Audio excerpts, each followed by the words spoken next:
Have you tried the practice problems from our Python Dictionaries video? If not, no worries. The notebook is linked in the description, so go give them a try on your own first. Alright, let's jump into problem 1. In this problem, we need to create a dictionary called capitals that maps 3 countries to their capital cities.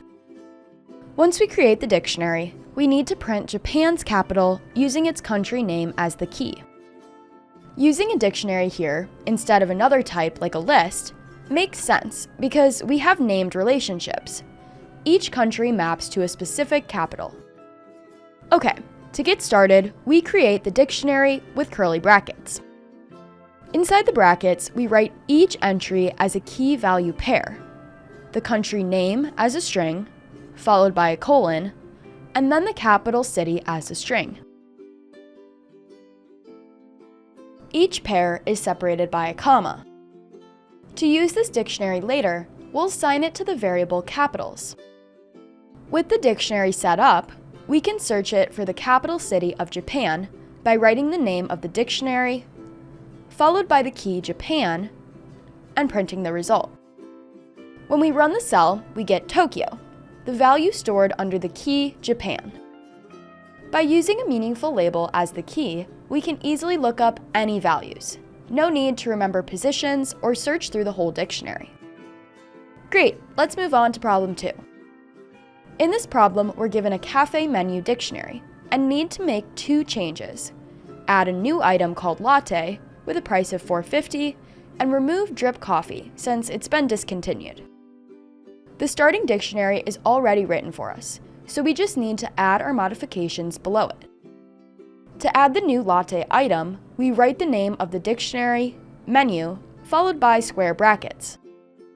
Inside the brackets, we specify the key latte and set its value to $4.50. Note that this is the same syntax we use to access a dictionary's value. But when we put it on the left side of an equal sign, Python adds or updates that entry in the dictionary.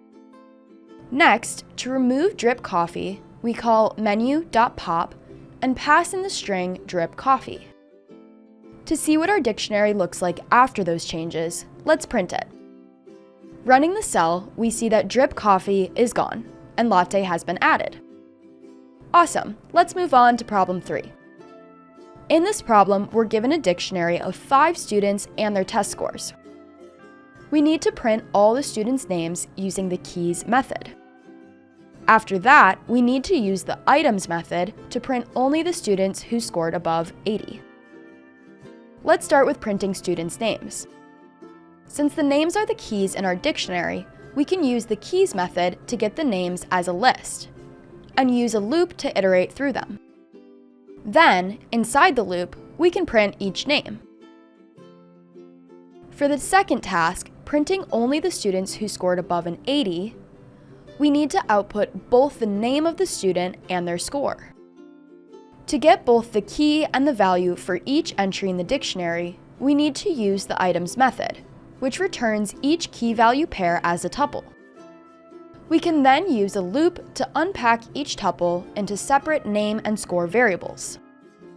Inside the loop, we check if each score is greater than 80. If it is, we print the name and score using an f-string. If you want to learn more about f-strings, check out our video linked in the description. Running the cell, we get all the students' names produced by the keys method. And, after the names, we get only the students who scored more than 80, Alice, Carol, and Eve. Using the items method lets us work with both keys and values in a single loop, which is a common need when you're working with real data.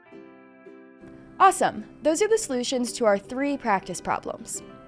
If you want to keep building on what you know, we've linked a playlist for Python for beginners in the description below. We're working on lots more Python explainer videos like this one, so be sure to subscribe so that you don't miss out. If you have any questions or topics that you'd like to learn about, let us know in the comments below. We'd love to hear from you. Thanks for watching!